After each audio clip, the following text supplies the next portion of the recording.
Hi everyone, welcome back to my videos. Today I'm going to talk about Aidan, who's my little boy, who's now 14 weeks old. Just going to talk about things like how I'm getting on as now a mum of two, how he's getting on as a little 14-week-old baby, some of the milestones he's hitting, our routine, and just generally how we're getting on as a family. So as of last week, we have started a bedtime routine with him where he basically goes in the bath with his sister around 7 o'clock each night. We give him a quick bath, we take him out, I give him a quick feed and we put him down, and we are doing that, as I said, every night, bang on 7 with his sister. And I feel that it is kind of starting to go well now. At first it was really tricky for him to get into the right sort of routine. So he would always either nap too late, or it would be a weird time for naps, a weird time for feeds. But now it feels like it's a bit more of a routine and he kind of understands what's going to happen when we plonk him in the bath in the evening. It does mean that we get our evenings back, which is a huge bonus, because trying to rock an overtired baby as you're trying to eat or spend a little time with your partner, it's actually really difficult to do. And I think mentally that was starting to get to us a little bit, that we didn't even have time for each other in the evenings now after Emily went to bed. So having that little space, even if he manages to just sleep for a couple of hours and then wakes up for a feed or a cuddle, then at least that's a couple of hours of us time that we didn't have before. We still haven't seen the health visitor, so as far as weight is concerned, I don't know how much he weighs, I don't know how long he is. I've got bathroom scales and I'm doing a bit of weighing him, but they're not accurate. So but he seems to be filling out. He's a big boy, if I'm totally honest with you, so I can't complain.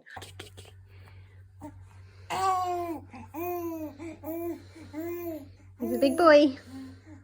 About 4 or 5 days ago, his reflux and the gas in his tummy got a lot worse.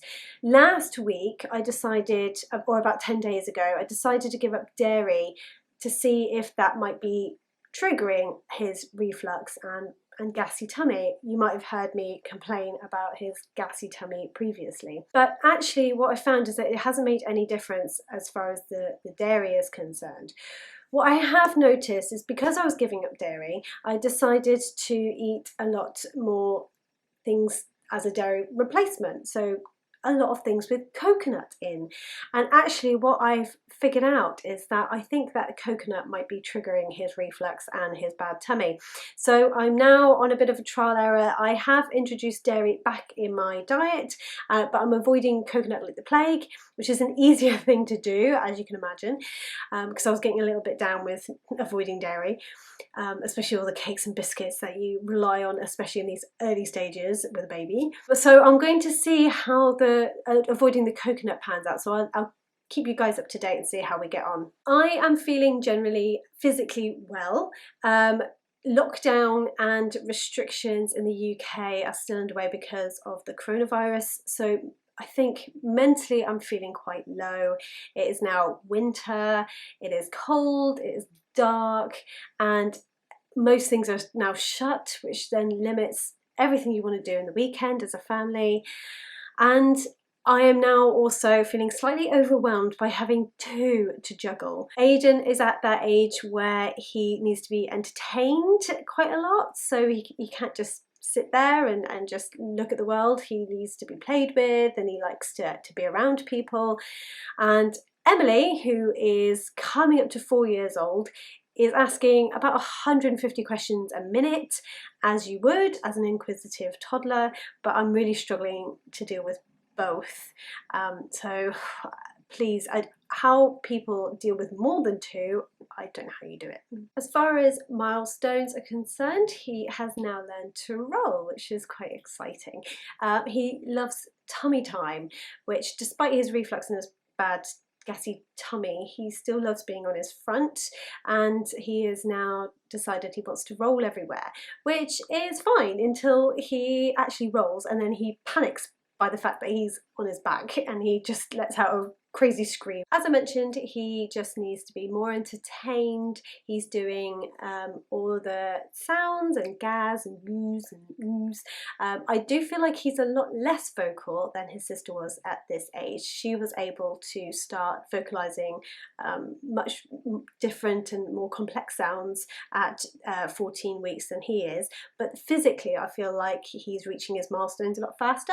So it just goes to show that some babies are able to do things that others aren't. What is really cute as well is that he is now doing raspberries by himself. So he's gone at anyone who would give him the time of day.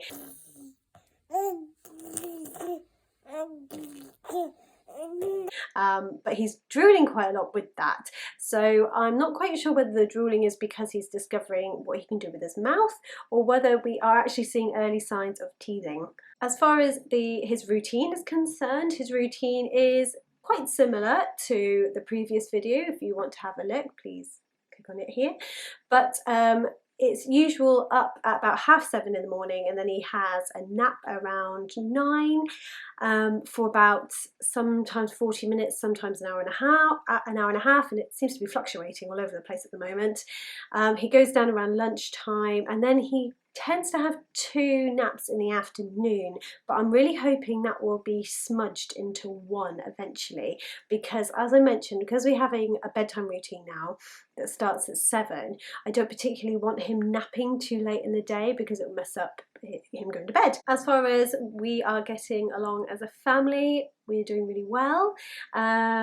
My husband is still working from home, so it's nice to have his presence with us as he's growing up. Otherwise he'd be at the office. Because of the pandemic, he's working from home and he's able to see more of him, which is really lovely. Emily, my daughter, absolutely adores Aidan, and I realise how lucky I am that I've got a toddler that has embraced having a sibling. I have heard horror stories galore about siblings who have just completely rejected new babies and done awful things to them. So I feel very blessed. What I have been doing is the obvious mum guilt. So I feel like splitting my time between the 2 of them has been difficult. It's been really tricky. I have to admit, it's the bit I'm finding the hardest at the moment, and I feel like I'm not giving either of them the amount of time that I want to, and I think this is quite normal as far as mum guilt is concerned. But Emily especially has now had to take quite a dramatic step back in regards to demanding things from us, because sometimes we're just not able to give it to her when we want to. So I'm feeling a bit guilty about that, but I suppose on the flip side of this, it's an important lesson for her to learn that she's not always going to come first, and that it is good to wait. You know, it doesn't mean that we don't love her any less. It doesn't mean that we don't want to play with her or spend time with her. It just means that, you know, she's got to wait, or you know, save it for another time, or learn, most importantly, learn to play by herself a little bit, because independent play is a very important lesson to learn for a toddler. So I'm trying to convince myself of all these things to make myself feel a little less bad. Nice short video today. I just thought I'd give you a little bit of update on Aidan, who's now 14 weeks. We will see you next time, and I'll give you an update on how we're doing, but I will see you then. Bye now.